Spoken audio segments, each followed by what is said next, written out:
আসসালামাইকুম বন্ধুরা, কেমন আছেন? আশা করি ভালো আছেন। আলহামদুলিল্লাহ আমি ভালো আছি।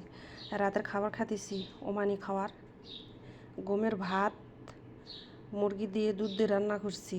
আর এই যে নিমকি ভাজিছি, নিমকির মধ্যে চিনি দুধ দিয়ে আটা ছানে থুইছিলাম, সেটা ভাজে এই যে গমের ভাত আর নিমকি, ওমানি খাবার, বুঝছেন?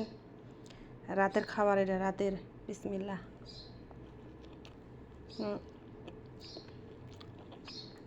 ভালো লাগে খেতে।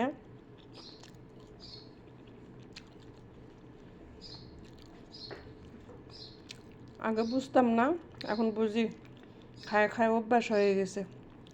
আপনারা কি মনে করবেন যে গমের ভাত আর নিমকি খায়? কিন্তু মজা লাগে, খায় দেখবেন,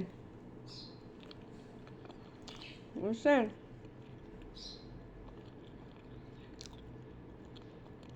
মুরগির গোশত দিয়ে রান্না করছি তো গমের ভাত।